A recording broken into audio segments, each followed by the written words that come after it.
Hey there, Bulldogs. So welcome to a video that I said I would have for you guys on the Articles of Confederation. I know I already shared a video with you on the Articles of Confederation. They give you a very good overview of the causes, the process, the effects. This is just to go a little bit more in depth in some of those ideas so that as you construct your FRQ, you will need all of this detail, but it will help you choose which path you want to take. And remember, the most important thing you need to know really for the FRQ is that the Articles of Confederation didn't work, and think of some reasons why. Okay, so let's go back. Before this Constitution was even written, the convention where it was written almost didn't happen. Right? There were other conventions and there were other calls for conventions. They tried this before, but to get the states to send all these delegates, right? It wasn't an easy process traveling back then, and they had their own jobs and families at home and other concerns of their states. They weren't always on board on it. And they knew to get this convention to happen, they needed Virginia's support. And once they had Virginia's support, they knew they needed Washington's support. Washington had no interest in doing this. He had to have his arm twisted quite a bit. But once they were able to get his leadership there, they knew then Americans would support it. All right. Now, let's see how it says about his name.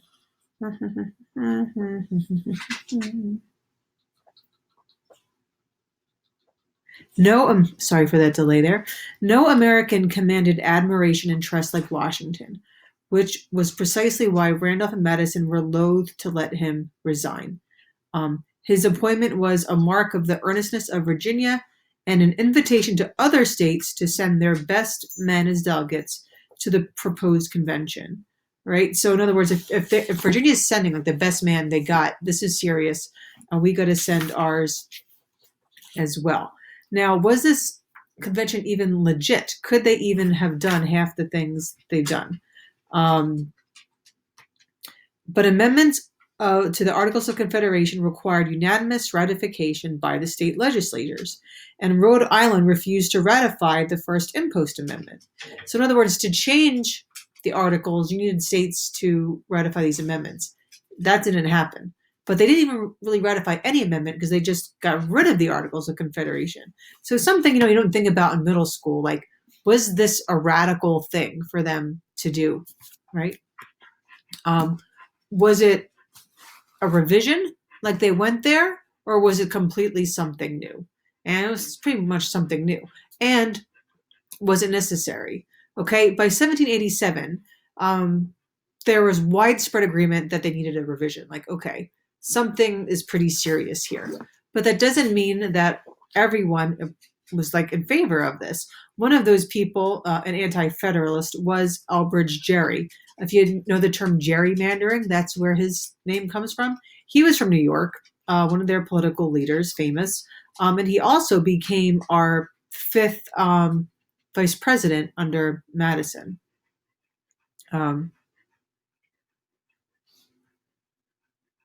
Gerry said the Constitution proposed has few, if any, federal features, but it is rather a system of national government.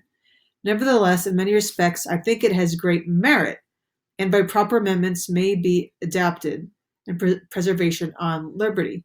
So he goes on and he sort of sees like why it's okay, but he doesn't like the way it was proposed. You guys didn't go about this the right way. But cannot this object be better attained before a ratification than after it? We can't keep like doing this and scrapping it. We have to make sure we can fix it before we ratify it. Other people that thought this was a little bit not cool, also from New York. Oh, I said Elbridge Gerry was from New York. He was from Massachusetts. That's my bad. Yates and Lansing were New York. So was Hamilton, right? We know Hamilton supported it, but not these two. We have been reduced to the disagreeable alternative of either exceeding the powers delegated to us and giving our assent to measures which we conceived destructive of the political happiness of the citizens of the U.S. And they go on and give all these reasons, but he says, our powers were explicit and confined to the sole and express purpose of revising the Articles of Confederation and reporting such alterations and provisions therein as should render the federal constitution adequate to the exigencies of government and the preservation of the Union. In other words, we were sitting here to do one thing. The sole and express thing we were supposed to do was to revise the Articles of Confederation. And guess what? We didn't do that, right? Because we did something completely else. All right. So why did, despite these people saying, "Hey, we were just supposed to fix it," what were some signs of the Articles of Confederation that it was weak? Okay, so I'm going to list just a couple of specific examples. These may help you when you're looking for evidence here. One example was Shay's Rebellion, and this comes from Randall's biography of George Washington. And this has to do with his correspondence with Thomas Jefferson. So Thomas Jefferson was not at the Constitutional Convention, right? He was in Paris being a minister then. And he never really was as supportive of the Constitution, therefore, like Madison was.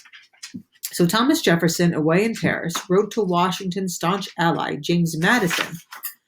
James Madison was like, for a long time, Jefferson was like his mentor. Was shocked that Washington had used Shay's brief rebellion as a pretext for replacing the Articles of Confederation with this much more conservative document. If he was there, he would have fought against the new Constitution, he says.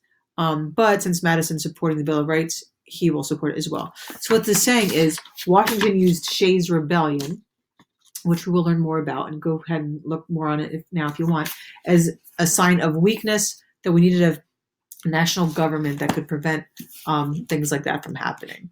Okay, what's another reason?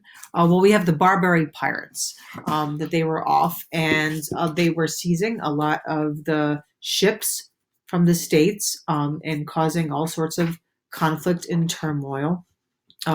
When the Barbary states of North Africa began seizing American ships in the Mediterranean, the United States could neither pay them off, as Britain and other European countries did, nor respond with force. It had no navy. Moreover, its army had shrunk to some 625 unpaid, poorly equipped men, mostly in western Pennsylvania, too few to prevent squatters from moving onto Indian lands, which threatened to provoke open war at several points along the western frontier. The United States was becoming the sport of transatlantic politicians of all denominations. In other words, we couldn't do anything about the pirates. We couldn't even do anything about the natives, the conflict in the frontier at the time, where we had no standing army. We had they were all different militias, right? So this is another weakness of the Articles of Confederation. What couldn't Congress do under the Articles of Confederation, right? This is like a good slide to sort of, if you want to put in your notes or to a screenshot or remember, right? Congress could not engage in war under the Articles of Confederation. They couldn't enter into treaties or alliances. They couldn't coin money or regulate its value. They couldn't determine expenses necessary for the country's welfare. They couldn't appropriate money. They could not do anything of significance without 9 states consenting. I was going to include for you another opinion here in Washington, but I didn't want to keep reading consistently all night here for you guys. But just know that, like, he knew that, like in that last passage, that Congress could not do what needed to be done to protect a nation. Think of what Adam Smith, and we learned, like, what must a country do? We need to protect your people, and they couldn't do that, right? Okay, so let's put this in writing. So one more thing here about why was this Articles of Confederation poor. This was written by an American citizen, just like we learned about a Brutus or a Publius or all these a federal farmer.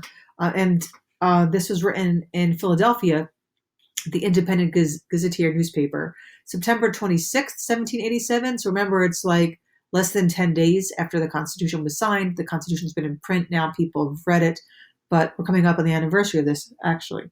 So why was the Articles of Confederation bad?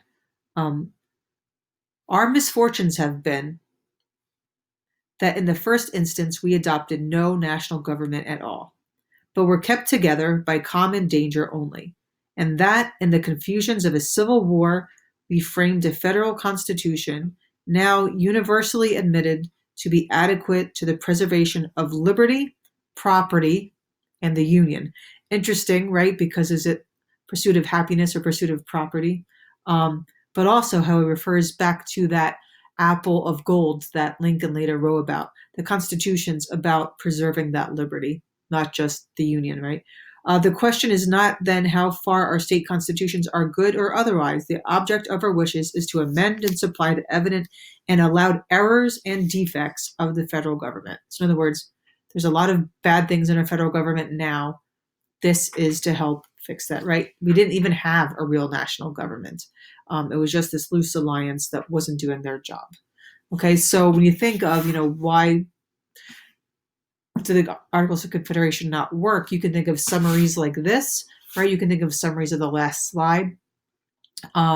You can think of specific instances of weakness like the Barbary pirates, right? Like Shay's rebellion.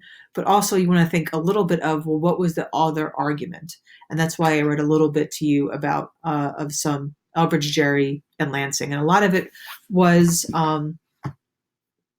that it hurt states' rights, right? It took away some of the state sovereignty.